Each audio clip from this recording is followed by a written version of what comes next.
Investment in securities market are subject to market risks. Read all the related documents carefully before investing. अगर आप बाजार में हैं तो ऐसा नहीं हो सकता कि आपका शेयर कभी गिरे ना कभी तो आपके शेयर गिरेंगे जरूर और कभी तो जरूरत से ज्यादा गिरेंगे, लगातार गिरेंगे।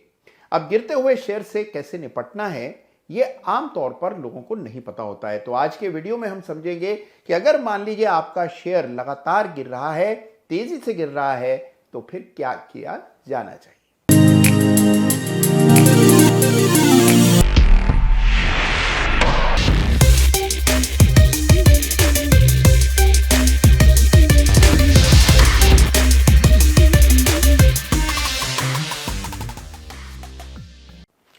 नमस्कार, जय श्री राम। भाई देखिए, बढ़ते बाजार में तो हर व्यक्ति योद्धा है, हर व्यक्ति सूरमा है, लेकिन गिरते बाजार में वहीं पर असली परख होती है। क्योंकि जब बाजार गिर रहा होता है, शेयर की कीमतें घट रही होती हैं, तब अच्छों के छक्के छूट जाते हैं।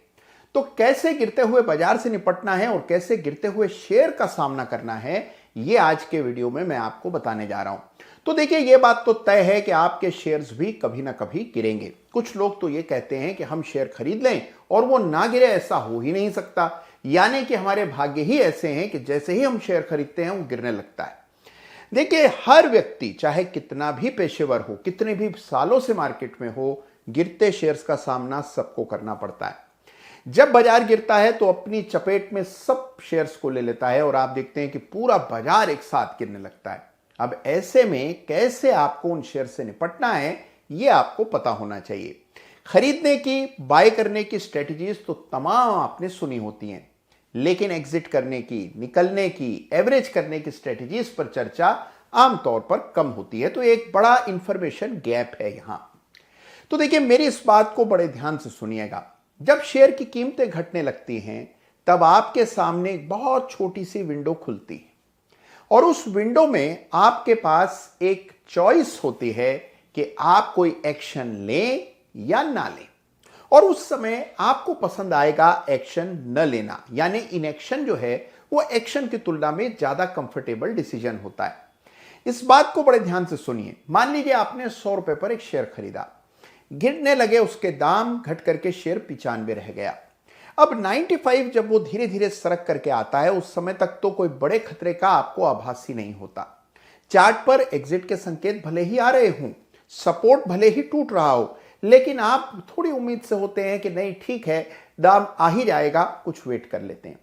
और फिर जब गिरावट अपनी गति पकड़ती है, तब आपके हाथ में कुछ बचता ही नहीं है। यानी कि तब निकल पाना बहुत मुश्किल हो जाता है। क्योंकि जब आप 95 पर एग्जिट नहीं कर पाए, तो भला 80 पर या 70 पर अब आप एग्जिट क्या करेंगे। उस समय आपको एक ही विचार आता है कि क्यों ना इस शेयर में और खरीद कर ली जाए, यानी इसे एवरेज कर लिया जाए। क्योंकि अब हमारा दाम, यानी कि 100 रुपए का भाव तो बहुत समय में आएगा या शायद आने से ही रहा।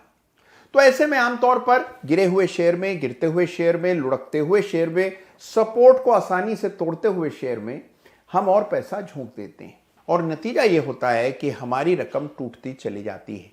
तो इस क्रम को बदलना जरूरी है और एग्जिट की एक ठोस पुख्ता रणनीति बनाना बेहद जरूरी है।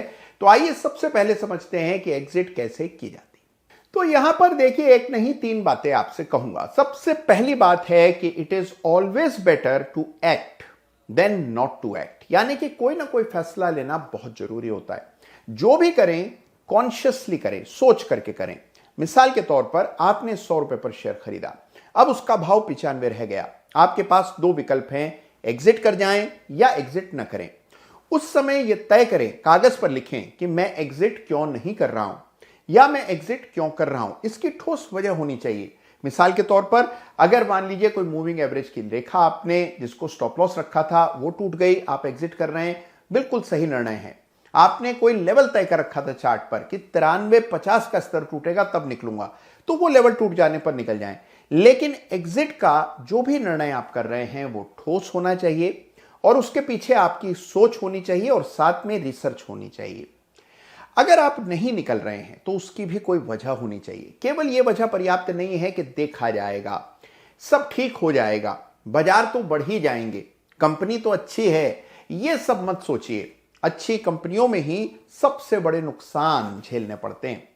तो कंपनियां अच्छी ही रहती हैं, लेकिन उनके शेयर की कीमतों का हाल बुरा हो जाता है। तो इसीलिए जरूरी बात यह है कि अगर एग्जिट नहीं कर रहे हैं तो उसकी ठोस वजह होनी चाहिए। मिसाल के तौर पर वजह यह हो सकती है कि आप किसी मेजर सपोर्ट के लिए उसे होल्ड करेंगे, या आप अपना लंबे समय का रखने का इरादा बदल रहे हैं, यानी कि आप उसे बहुत लॉन्ग टर्म रखेंगे। क्या तब्दीली आपके विचार में हुई है, इसको रिकॉर्ड करना और इसके बारे में सोचना बेहद जरूरी है। तो अंधाधुन निवेश मत करें। एग्जिट का निर्णय बिल्कुल ठोस पुख्ता होना चाहिए। दूसरी बड़ी बात जो मैं आपसे कहूंगा वो है कि देखिए, एग्जिट जो है वो अनकॉम्प्लिकेटेड होनी चाहिए। एग्जिट करते समय कोई दुविधा मन में नहीं होनी चाहिए। एग्जिट का मंत्र यानी कि उसकी प्रणाली बिल्कुल साफ स्पष्ट होनी चाहिए। यह लेवल टूटेगा, इसके नीचे क्लोज आएगा, एग्जिट हो जाएंगे। यह लेवल इंट्राडे में हिट होगा, एग्जिट हो जाएंगे। यानी एग्जिट को लेकर कोई कंफ्यूजन नहीं होना चाहिए। बहुत कॉम्प्लिकेटेड एग्जिट्स कि मैं निफ्टी से कंपेयर करूंगा, अगर 4 दिन लगातार गिरता रहा, उसके बाद यह सपोर्ट टूटा तो फिर एक बार सोचूंगा, इस तरह के कॉम्प्लिकेटेड और वेग एग्जिट आइडियाज कभी भी इंप्लीमेंट नहीं हो पाते।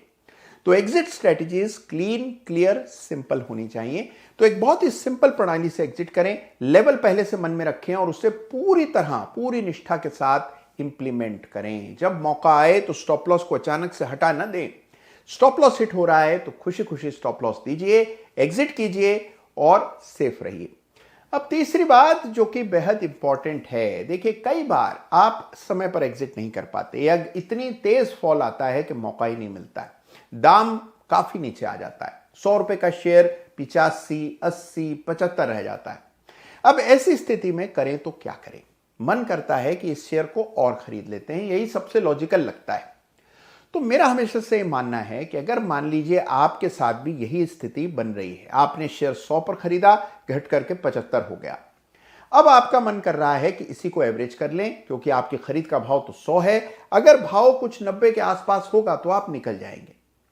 इससे बेहतर रणनीति मेरी राय में यह है कि बजाय इसी में अतिरिक्त पैसा डालने के, क्यों ना बेटर टेक्निकल्स वाला ऐसा चार्ट खोजें जो बाजार को आउट परफॉर्म कर रहा है, जो लगातार तेजी दिखा रहा है, जिसमें ब्रेकआउट आए हैं।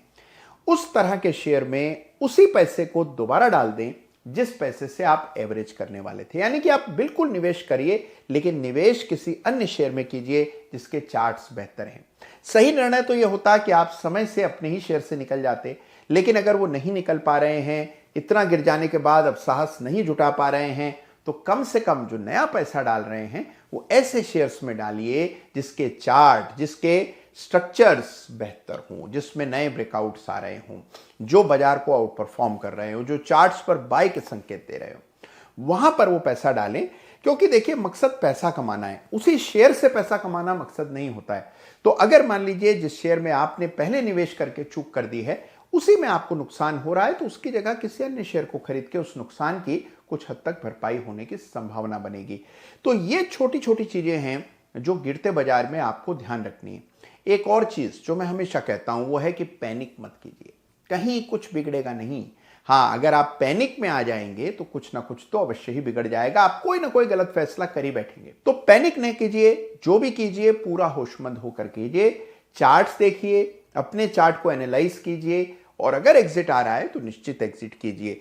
अगर आप ये काम करेंगे तो बाजार की इस गिरावट में कोई खास विचलित आप नहीं होंगे और बाजार की इस गिरावट को बड़ी आसानी से नेविगेट कर पाएंगे।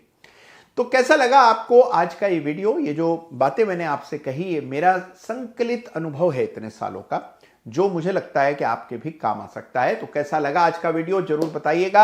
आपने इस गिरावट में कौन से शेयर में सबसे ज्यादा नुकसान दिया है मुझे बताइएगा, और आपने क्या रणनीति अपनाई एग्जिट करने के लिए, ये भी लिखिएगा। अपना ख्याल रखिए और बाजार की इस गिरावट में धैर्य बनाए रखिए।